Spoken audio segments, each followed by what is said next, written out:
With us today is Michael Bungay Stanier. Michael is a friend of mine. I've known him for a little while, and I'm richer for it. He's an interesting, Not literally richer, not but not literally. metaphorically richer. I'm metaphorically richer for it. Mhm. He is really taking coaching to a new level. His book, The Coaching Habit, sold over 700,000 copies, has 1,000, more than 1,000 five-star reviews on Amazon. And he is named a number one thought leader in coaching by the Thinkers 50. So he comes well credentialed. He introduced himself when he was 3 as, "Hi, my name is Michael. I can hop. Do you want to see me hop?" So, Michael, while we're here, I don't really want to take you out of that space at all. Can we see you hop? Yeah, exactly. I love I mean, I'd like to see you in so hop. many ways, kind of. Well, I mean, I always think that I'm like that is how I used to go up to strangers in supermarkets, according to my mum, and introduce myself. And things have shifted a little bit, but not a whole lot, because in some ways the purpose of getting out there and sharing ideas and going, "Here's how I see the world," is a little bit, "Hey, I'm Michael. I'm now a 51-year-old man, but I can hop.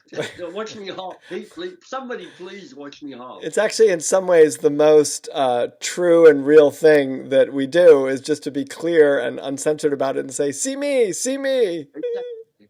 Like, I'm hoping I can help you and serve you, but you got to notice me All first. So right, I love that.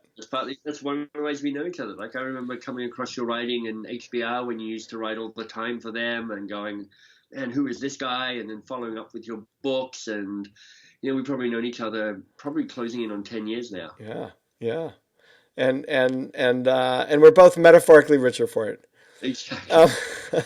I think you're his literally poorer for it because you've hosted a few parties that I've come to, which have been fantastic. yeah, So I'm like, you're literally out of pocket I'm because you know literally me. So poor for sorry about that. it. Michael's newest book is the Advice Trap. Be humble, stay curious, and change the way you lead forever. So Yeah. we're here to speak with you about that. Thank you so much for being on the podcast. I'm excited to be here. Sometimes podcasts feel like you're being interviewed by somebody who doesn't quite get what you're up about, but you're like a useful guest for them.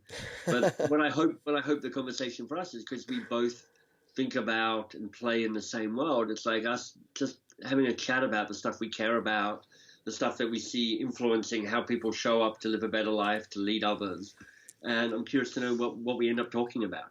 So let's start actually with the book and your main premise of the book, which, I loved the book and I violate its recommendation all the time.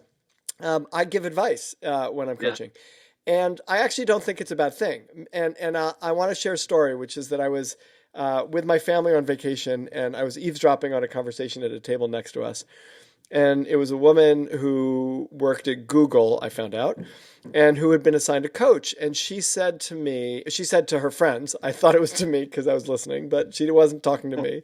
So I know her friends. And she said, "Yeah, I got a coach at Google," which is why I started eavesdropping. And she said, "I thought it was going to be really terrible, but it turned out it was great." And so then they weren't really talking more about it, but I jumped in and I said, "Look, I'm eavesdropping. I wish I could say I'm sorry, but I'm kind of interested. So I'm not that sorry, but I'm eavesdropping. And I would love to ask you what you were expecting the coach to do and what the Yeah. coach actually did that made you change Right. your mind." And she said, "Look, I'm smart. I'm very capable. What I thought the coach was just going to do is ask me a bunch of questions about stuff I had already thought about, and that it would be Yeah. a waste of my time." And what in fact this coach did was, yes, asked me a bunch of questions, but actually gave me some advice because it was in her area of expertise. And it was actually very useful advice. And I found the coaching Yeah. to be much more helpful as a result.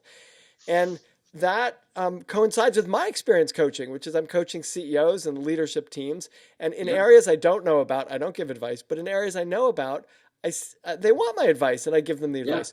So that was a long introduction to say, why is advice giving so bad? It's actually not. It's not actually not. Like, we all give advice, and there's a really good place for giving advice. So one of the things that you don't want to take away from the book is this idea that, hey, giving advice is bad. You know, the definition I use when I talk about coaching is, and it's kind of behavior based, can you slow down the rush to give advice and move to action? Can you stay curious a little bit longer? And what you're looking to do is you're looking to break the default habit most of us have of, if somebody is talking, my job is to have an answer and supply that insight and that solution and that piece of advice and give that to them. So what we're looking to change a pattern of behavior and to recognize that there is often an incredibly valuable moment where you give advice. Because if I had to put money on it, that coach, the coach who was coaching the Google woman there, right, my bet is that she didn't just launch into advice as soon as she started talking. They had a conversation. She asked some questions. She got the Google person to go, here's what I do know. Here's what I do understand. Here's the insights I already have. And then on top of that conversation went, well, that's brilliant. Let me give you some additional thoughts or advice on top of that. I can help you out with that. Great. So it's not giving advice as the first move. The first move is asking a bunch of questions, understanding the situations, and then to the extent that it's useful, sharing advice in your area of expertise. And, it's one of those, is it a science, is it an art? I think it's often an art to go, look, there are some times when giving advice, even if you've got the right advice, still isn't the right thing to do. And sometimes this depends on the power relationship you have. Like when you're a coach, you're there to say, look, I've got a bigger picture that I'm trying to serve this client to have a good life, to achieve the goals that they want. Right. And I'm going to do that through a combination of a little bit of love and a little bit of a push, a little bit of curiosity and driving them to generate their own insights, and a little bit of my own advice. That's actually a little bit different, potentially, if you're a team leader. Like if I'm leading you as a team member, Peter, we're having a conversation and you're like, here's what I'm struggling with. And I go, okay, so what's the challenge here for you, Peter? And you're like, blah, blah, blah. And what do you want? And you're like, oh, blah, blah, blah. And you come up with a solution. And I'm thinking to myself, it's not a bad solution. Do I have a better solution because I'm older and wiser and better looking than Peter? Well, I possibly do. But now, on balance, what's most important here? The sense of insight, the sense of enablement, the sense of empowerment that this person has to deliver a solution that's probably good enough. Or should I go, I've got a solution that's 4% better, and in giving that solution that may be 4% better, it's less likely to be implemented, it's disempowering, it takes ownership back to me, it raises my status, that means lowering their status. Part of it is about weighing up the prizes and punishments. Peter, you and I are both members of this collective, this group called the Marshall Goldsmith 100. Right, it's a cabal. It's a cabal. It's a secret society. I mean, we can't say any more about it. It's a secret society with a website. Yeah, exactly, with all the members listed on the website clearly. But, one of our spiritual members of the Marshall Goldsmith 100 is Alan Mulally, the former CEO of Ford, who, famously first CEO that wasn't a Ford family member, came in when they were losing, I don't know what it was, like $1 billion every 35 minutes or so. And when you hear him talk about how he managed his leadership team, which was in disarray because they were losing all this money, but nobody could confess to anything that was going wrong. So everyone's like, no, everything's good in my part of the business. Finally, somebody goes, this is a struggle for me. This is difficult. This is broken. Even in that moment. And holy cow, if ever the force is strong to go, I think I've got a solution because you're costing me the company this money and you might be costing me my job. Alan Mulally was like, my job was never to give the solution. My job was always to open the space and allow them to find their own solution. So just to say, there's a time and a place and a type of relationship where advice is really powerful. Right. All I want you to do to everybody listening is to say, look, slow down the rush to advice giving. See what happens if you stay curious a little bit longer. See how that changes and evolves the relationship you have. Right. And it also, I guess, depends on the person you're giving the advice to, meaning some people would love to let go of the accountability of execution because it's your idea. So, it was your advice, your idea, tried it, didn't work. You have any other ideas? Yeah, And now exactly. I've sort of removed myself out of the picture. And then there's other people who you might be coaching who are who are actually, have really own the problem and want your perspective so that it could shed light Exactly. on it for them. And I guess those people, it's, we could be more liberal in sharing our advice because it's not taking Sure. away from their accountability. Yeah. And then there's context. I mean, here's a very specific tactic I use in my leadership and my coaching as well. When somebody comes up to me and goes, "Hey, Michael, how do I do insert thing?" And when people ask you that question, because we've all been asked that question, you can feel every fiber of your being leaning forward going, "This is amazing. They literally asked me how to do this. It would be wrong. It would be churlish. It would be irresponsible not to give them the answer." So you're kind of in this collusion of a conversation where you're like, "No, you tell me what you want to tell me, and I'll pretend to listen to what you're telling me." And here's what I say. I've got a script, so people can just write down the script and use it and practice it and make it into a habit. Peter's coming to me and going, "Michael, how do I do the thing?" And I go, "Peter, I've got some ideas on how to do the thing. They're good ideas, and I promise you that I will share them with you. But before I tell you how I would approach doing the thing, how would you do the thing? What are your first ideas? What's one idea that you've got?" And Peter goes, "Oh, actually, I've got an idea. It's blah, blah, blah, blah." And I'm like, "Brilliant. I like it, Peter. Good one. What else could you do? And then what else could you do? And is there anything else you could do? And this is great, Peter. Is there anything else?" And then at the end of that, after Peter's generated his own ideas and insights and thoughts, and there's always going to be some, I'll go, "I like all of these. Look, I've got one other thought that I just add to your really good list. And here's my idea or my thought around that." So one of the But things I to don't think about. necessarily know that my idea is any better than any of your ideas. Exactly. So if particularly this is a power thing, if you're a senior, if you're a boss, if you're a Right. leader, you know what happens when the boss gives their suggestion? Everybody goes, "That's a brilliant idea, boss. I'm writing it down. I think we should do your idea." So I was having a conversation with a CFO of an organization, a new CFO of a very large organization, and we were talking about this very thing. And he said, and I was talking to him about his power, and he said, "You're 100% right." He said, "I made this offhanded comment in an right, elevator when someone said something to me, and I said, yeah, it would be kind of interesting to understand that better. What I didn't mean to happen was for a team of 10 people to spend 3 weeks exploring the idea, right, which is what exactly, ended up happening." right. And yeah, it's We built the submarine that you requested. Like right. what? What submarine? I didn't even. Oh, oh no, that was what happened here? You're like, yeah. I heard somebody say, it was some senior leader in the military, maybe an admiral, going, "Yeah, all of my offhand remarks, they're orders." Right. So Right. it's just that piece around recognizing your power Right. and going, "Look, how do I serve people best?" Let me ask you a question that's a very different kind of question. Yeah. And it kind of takes us out of the corporate arena. Um, but it could also be in the corporate arena, which is, what about when we see someone struggling and we really want to help them and they Yeah. haven't asked for our help? And I could think about it in terms of anything from a colleague who's struggling with a client, for example, or it could be a family member, like someone wants to eat better or stop smoking or so, and you're watching it happen and you think to yourself, I could really help this person. Like if you really want to lose weight, maybe eating that chocolate mousse right now is not the best move.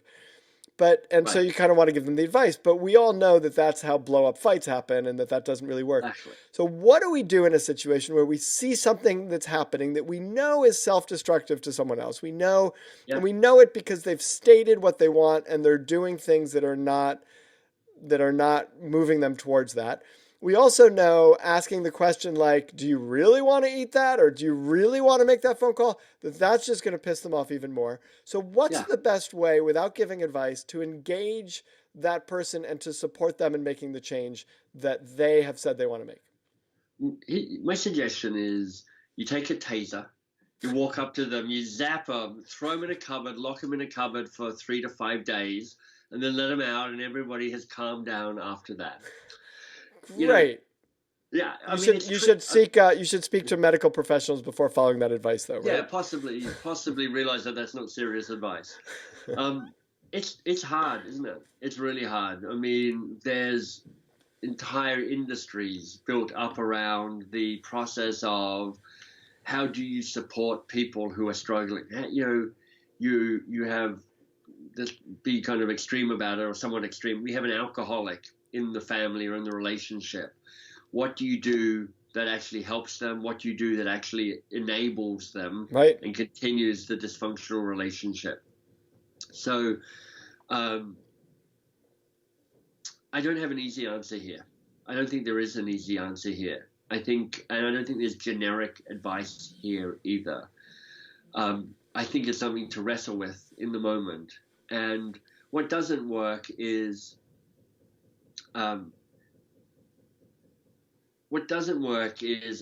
kind of uninvited, unappreciated, uncontracted for intervention. I'm eating the chocolate mousse. Peter comes up to me and goes, Michael, look, we haven't spoken for a while, but I'm noticing you're looking a little chubby and you really want to be eating that chocolate mousse. The answer is yes, I'm now fully invested in eating this chocolate mousse, and I think I will order a second chocolate mousse just because I need to make a point with Peter. But there's a way to say, look, if you're there and you're on somebody's side, how do you socially contract with them in a way to say, let's have a conversation about how I can support you in the work that you want to do. So, I'm thinking of a relationship at the moment actually with my wife, and she had the blood test, had high cholesterol, and was like, okay, I'm going to change the way I eat, and I'm going to stop drinking for a period of time as part of that. Mm-hmm. And I was like, okay, this is great. And how do I support you in this? So we had this conversation, which is like, so when we have that moment where we're both like, I could murder a bottle of wine right now, how do we have that conversation, and how do we hold each other accountable, and how do we support each other, not going, well, I'll have the wine if you have the wine, and I go, well, I'll have the wine as well, and you kind of go down that path. Right. So, a complicated question. But I think there's something to say, like, let's get clear around what your goals are. Let's get clear about how I can help. Let's get clear that in the end, your life, you get to make these decisions. And if you make decisions that are contrary to our contract, our agreement, the way we work together, there are consequences to this relationship as part of that. Have you found that there are any ways of helping someone become more curious? So this book is all about curiosity. Stay curious. Exactly. Yeah, and so when I think of the situation I'm describing, it's like you want to help. You're not writing to coaches. You're wanting to help someone become more curious about their own behavior so that they're willing to engage in a conversation where you might be able to be helpful. So I understand how you and I can be curious. How do we help someone else who's not particularly curious in the moment, but who may be working against their own best interest, become curious? Ooh. I'm not lobbing easy questions at you because that would be very interesting. Which is why this is a really great conversation, because I'm like, that's a great insight, which is, because there's a connection to here, and this is me spitballing, Peter. I don't have an easy answer. Yeah, let's talk about it. But there's something around mindfulness, which is, as much as curiosity, it's just awareness of the pattern that's happening. I'm sure plenty of people are aware of the kind of the science of habit building. Charles Duhigg's book, The Power of Habit, James Clear's book that built on that, the Atomic Habits, Nir Eyal's books around habit building as well. So there's this thing that when we are in habits that are not helpful for us, the three parts of the habit cycle are the trigger, the behavior, and then the reward. And the trigger just happens when we're like, it just happens. And before we know it, we're doing that behavior that we wish we weren't doing. It's like suddenly you find yourself in the kitchen holding a pint of ice cream and eating it. You're like, oh, how did I get here? Because I was so determined not to eat ice cream. Right. And actually, to use an example that's very specific to your book, the trigger for this particular habit of giving advice that we're trying to disrupt is the trigger that says someone comes and asks you for advice or asks you for help. Perfect. Right. So it's a little bit of a different situation than we're giving, but it's like that's the trigger is ask for advice. The response is I'm going to give advice. And then we both walk away happy in the moment. because I've given advice. He asked for advice. He or she wanted the advice. I Yeah. fulfilled that. I feel great about myself. They feel great about leaving. Yeah. And the only problem with that whole setup is that my job as a manager and a leader is to build an independently capable team. And what I've Exactly. actually done is built dependence and incapability in my team.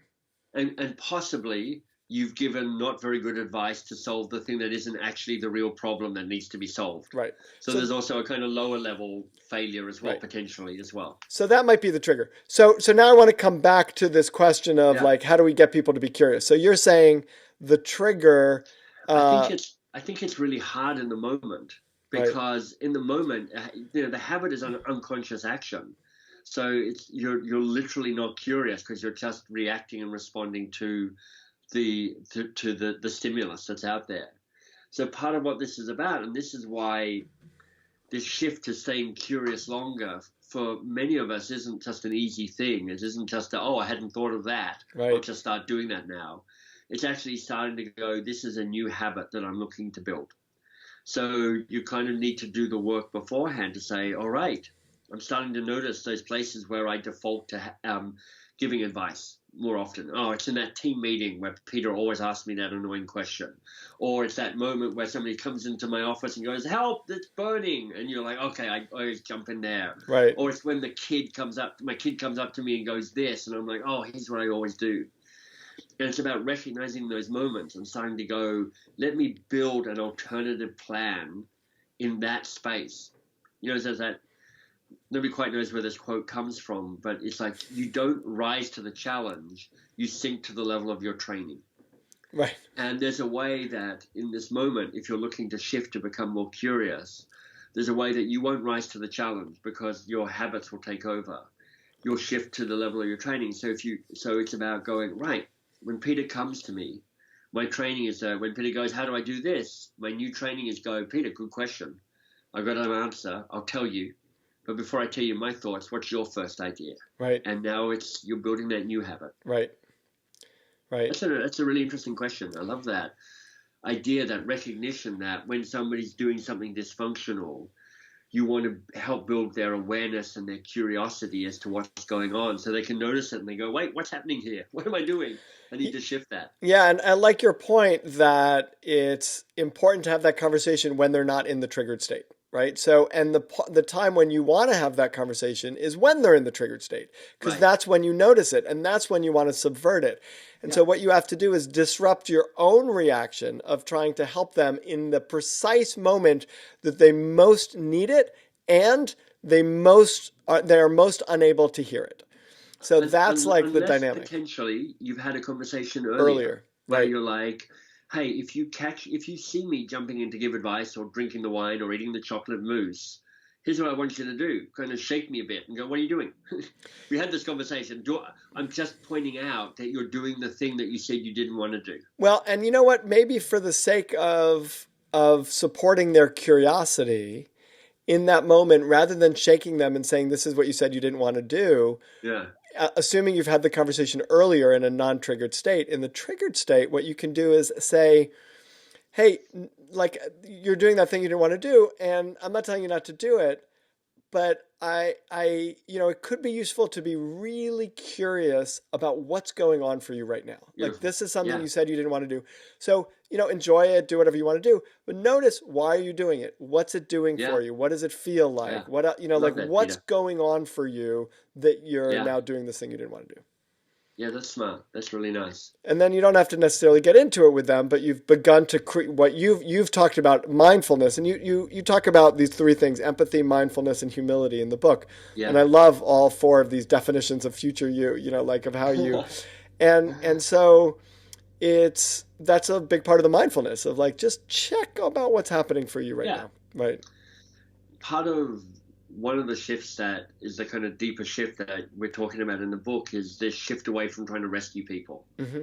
It's exhausting, it's impossible, and so many of us, for good reasons, with big hearts, are trying to save the person, fix the person, think it's our job to save people from themselves. What we can be is we can be a light. We can be a guide. We can be a chiming bell to go, hey, I noticed this. We talked about it. do you want to notice it as well? Do you want to make some other choices? Do you want to just be aware of what's going on for you right now? Because awareness and that ongoing awareness is what helps people start shifting their behavior. It's a little bit like if you're trying to catch a tiger, don't chase the tiger, just put out some milk. Nice. And it's like create a situation which makes it more likely for the person to come to you for advice. And when they Yeah. come to you for advice, then you can use that line that you've talked about, that bait and switch. Is, I actually have some Yeah. ideas, but would love to hear your ideas first. Yeah, And then you're exactly. off You and got running. it. That's great.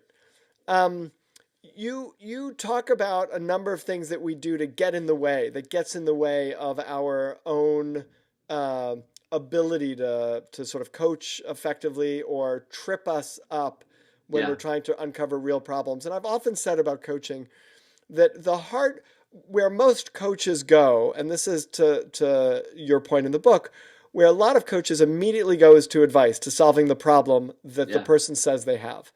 But to me, the magic of coaching and the most important move that we can make as coaches is to help people, and I'm curious if you agree with this, to help people understand a different problem than the one they think they have. Meaning, I go into So right. coaching with a basic assumption that people are really smart.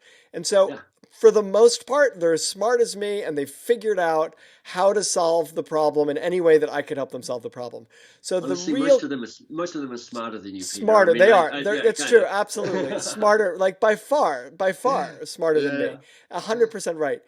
And so the question Yeah. isn't, have they thought of my solution? The Yeah. question is, can we think about this problem differently so that a different set of solutions appear?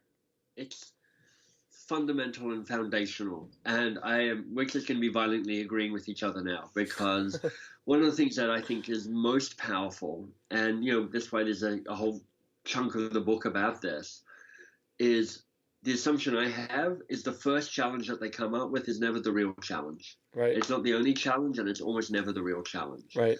And the ability to stay curious enough just to interrogate the challenge shifts the challenge.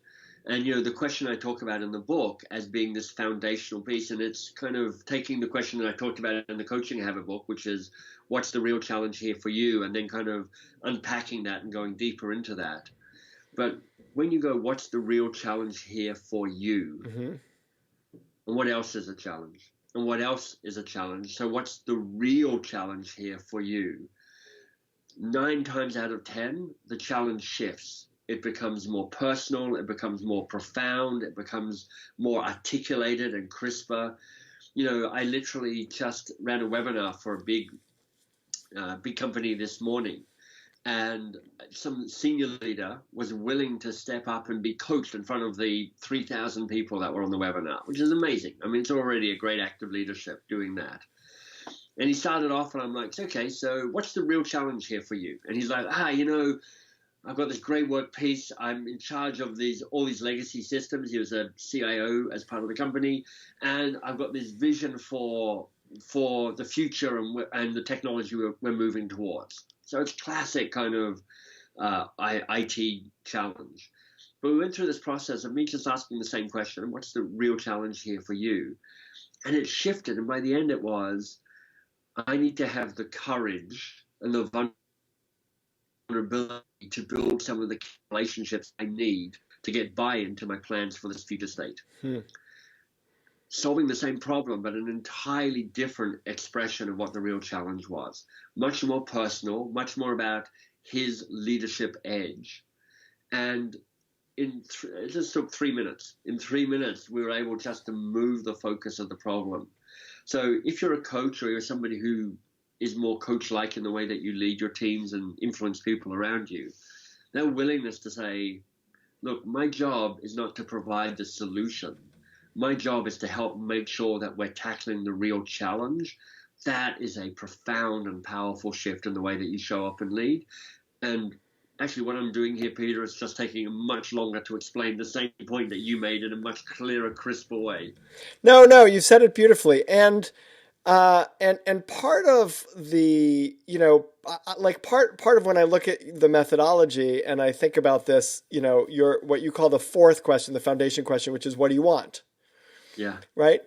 And I'm curious what you think about this. I like to ask that question when I start my coaching. Every coaching, uh, not only big project, but every coaching session Yeah, starts with what I call what is your big arrow? Meaning, what is it that we're going after here? What is yeah, the most important thing for us to achieve over the next 12 months?